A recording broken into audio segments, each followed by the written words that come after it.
اور جس میں کہ کوئی تیل نہیں نکل صحیح. رہا. تو وہ پریشر میرے خیال میں شاید ایرانیوں کو بھی اس بات کا اندازہ ہوگا کہ سونر اور لیٹر، اور شاید بیک ڈور ان پہ پریشر پڑ رہا ہوگا. یورپ نے تو سٹیٹمنٹس بھی دی ہیں کہ بھئی یہ تیل، یہ آبنائے ہرمز جو ہے وہ انٹرنیشنلی قوانین کے مطابق تمام شپس کو اس میں سے کھلے آنے جانے کی اجازت ہونی چاہیے. تو ہمارا تو، اور باقی دنیا کا بھی یہ کہنا ہے کہ ہمارا تو اس جنگ سے کوئی لینا دینا نہیں ہے، ہماری شپس کس چکر میں روکی گئی ہیں. تو ایک پریشر اگر امریکہ پر ہے تو ایک پریشر ایران پر بھی ہے. اور اب یہ دیکھنا ہے کہ دونوں سائڈز جو ہیں، جو ان کے اوپر بہت زیادہ پریشرز پڑ رہے ہیں، ان میں سے کتنا برداشت کر پاتی ہیں اور کس کے پاس کتنی سپیس زیادہ ہے.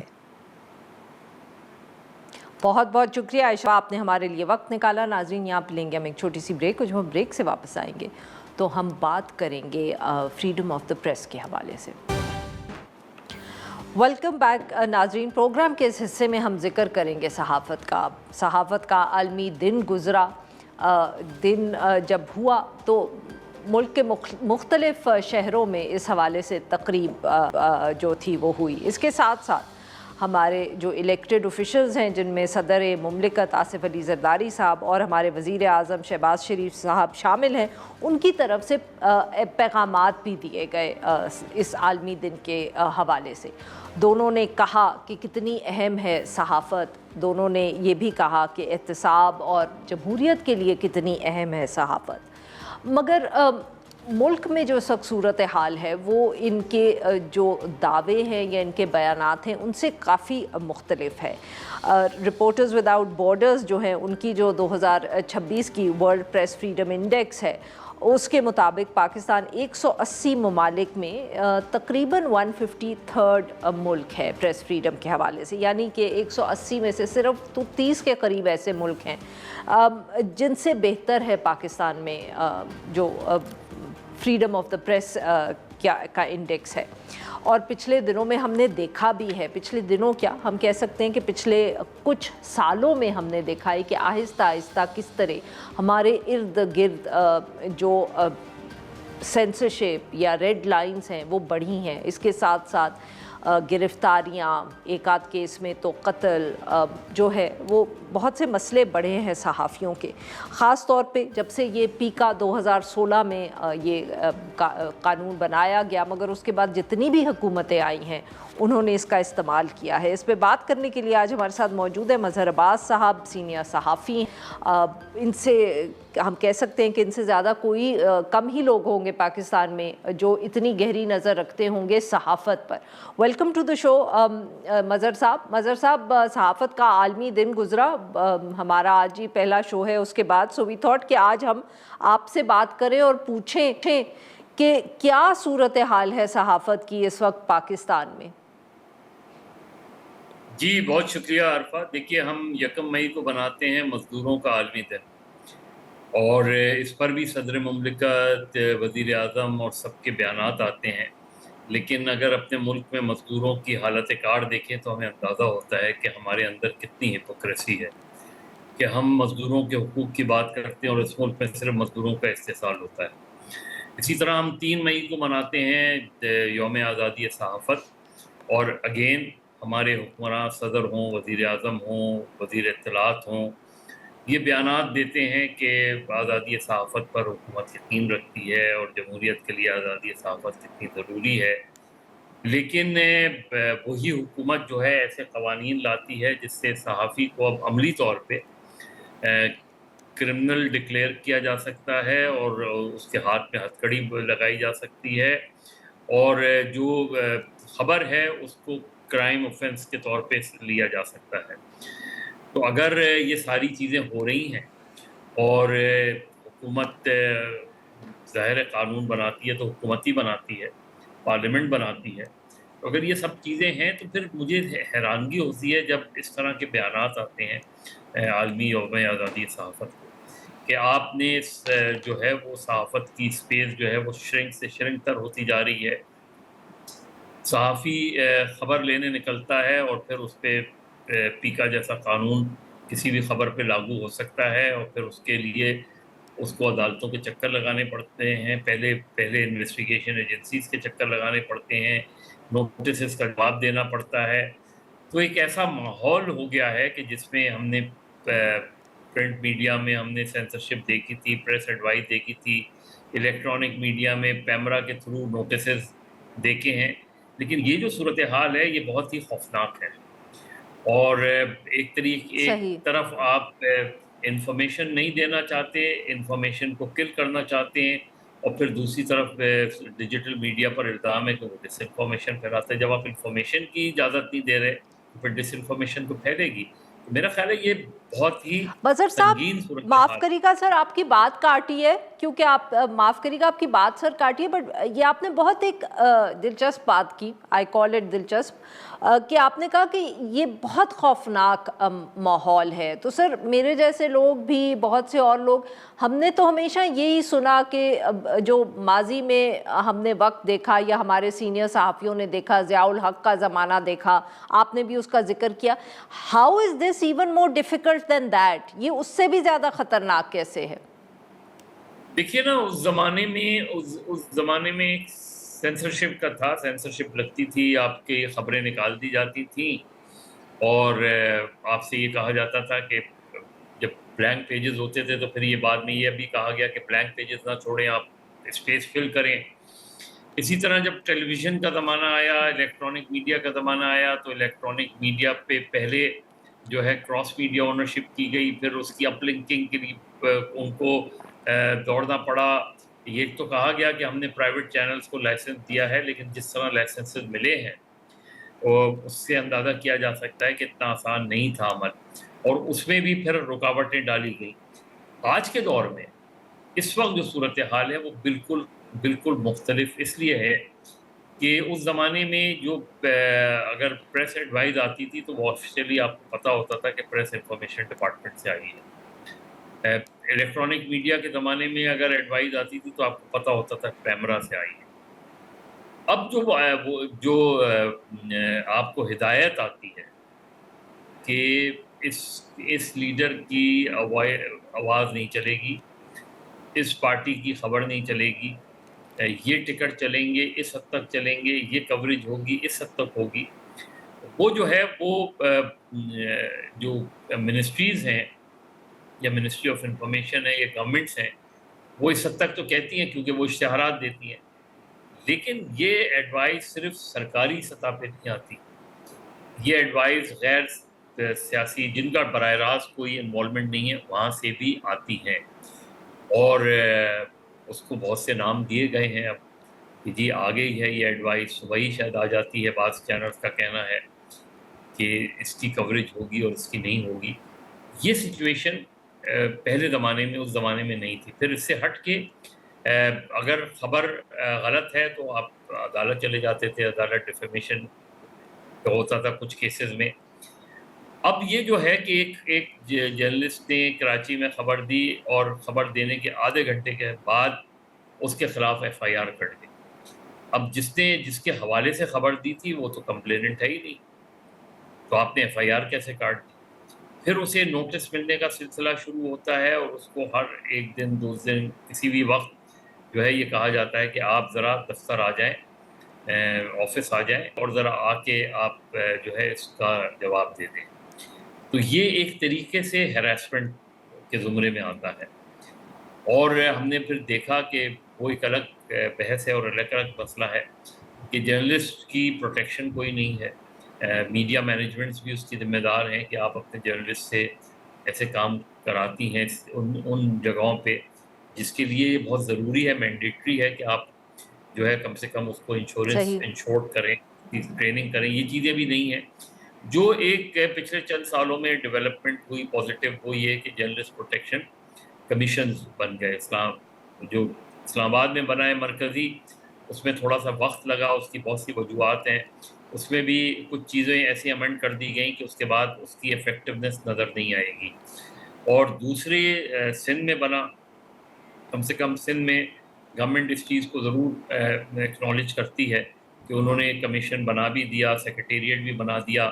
اب جب ان سے یہ بات کی گئی کہ یہ کمیشن جو ہے اس کو امپاورڈ کریں تو اس کے لیے بھی وہ تیار ہو گئے. تو یہ کچھ چیزیں رہیں، لیکن اوور آل اگر ہم پکچر دیکھیں تو اوور آل، اور پیکا جو ہے وہ صرف